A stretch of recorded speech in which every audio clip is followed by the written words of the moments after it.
This is Valley News Live at 5.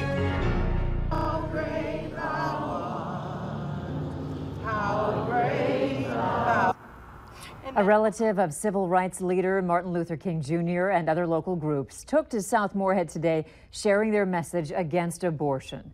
The 100 No More prayer rally took direct opposition to Planned Parenthood's 100-year anniversary. Alveda King, pro-life activist and niece of King, along with the group Concerned Women for America of North Dakota and Minnesota, rallied outside the Planned Parenthood building in Moorhead.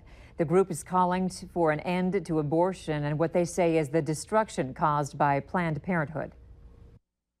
And so Concerned Women of America asked me, could I do 100 No More rallies?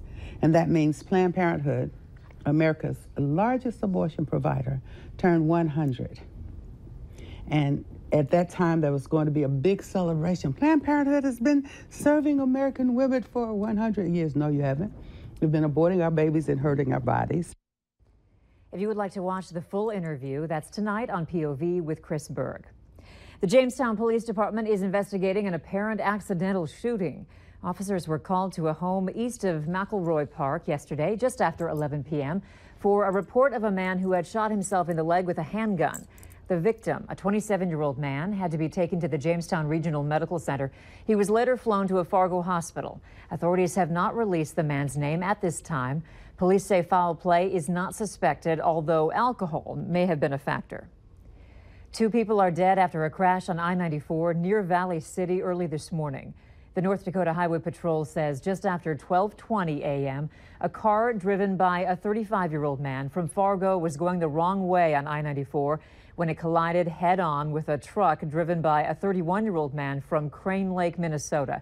Both drivers were killed. A passenger in the truck was treated for minor injuries.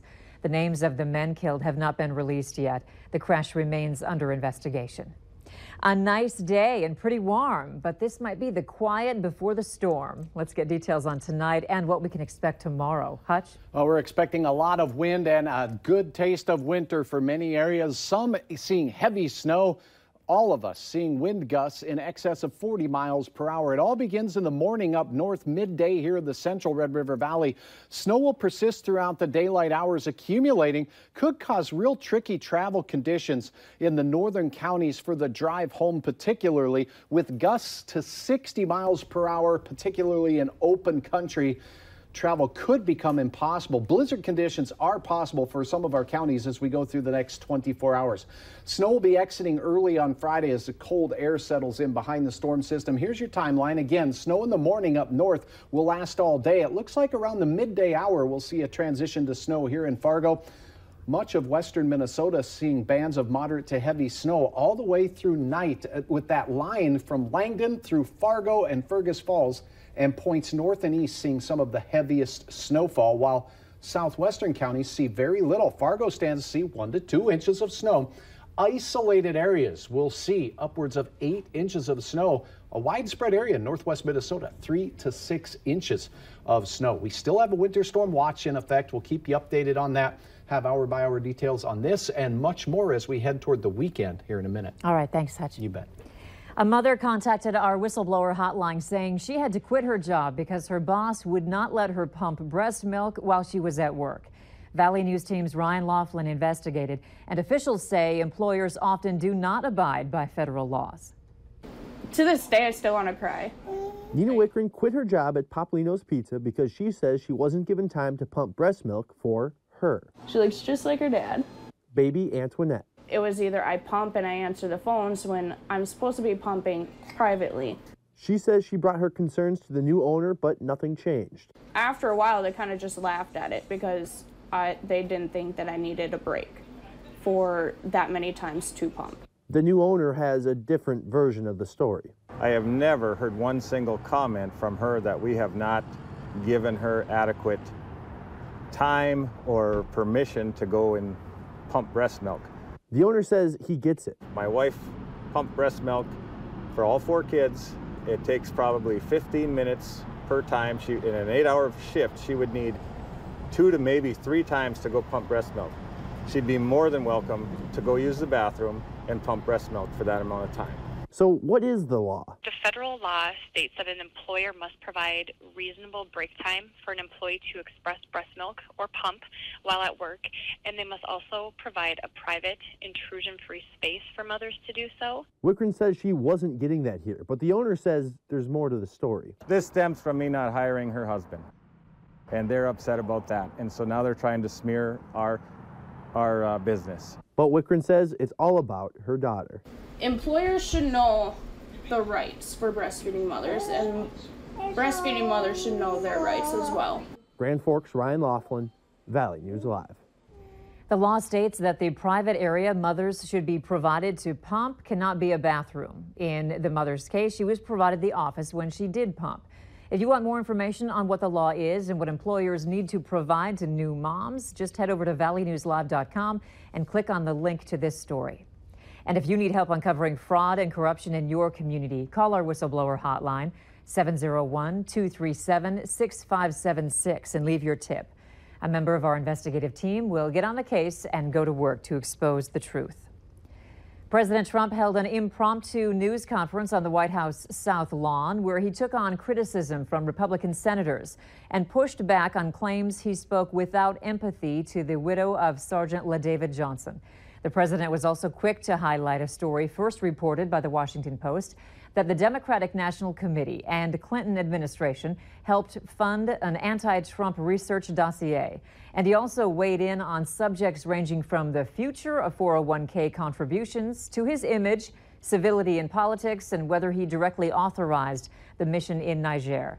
That resulted in the deaths of 4 U.S. soldiers. We are decimating ISIS in the Middle East. What's happening is they'll go to parts of Africa, they'll go to other places. When they get there, we meet them. It's a dangerous business, I have to say. It's a dangerous business. So what? No, I didn't. Not specifically.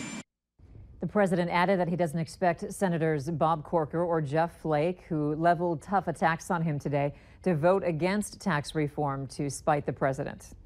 Confessed deserter Bo Bergdahl still doesn't know what his sentence will be, partly because his military judge hasn't decided whether it matters what President Trump has said about Bergdahl. Our story tonight from NBC's Chris Clackham. 31-year-old Army Sergeant Bo Bergdahl, who spent 5 years as a Taliban prisoner, faces up to life behind bars after pleading guilty to charges including desertion. But the military judge deciding Bergdahl's fate still hasn't ruled on what effect comments made by Donald Trump should have as a presidential candidate. 30 years ago, he would have been shot. And last week as president. I'm not going to comment on him, but I think people have heard my comments in the past. The focus Wednesday sentencing hearing at Fort Bragg, North Carolina, was on the U.S. troops who went on dangerous searches for Bergdahl after he went missing from his unit in Afghanistan in 2009. President Obama brought him home in 2014 in a swap for 5 Taliban prisoners at Guantanamo Bay. In addition to desertion, Bergdahl pled guilty last week to misbehavior before the enemy. Chris Clackham, NBC News.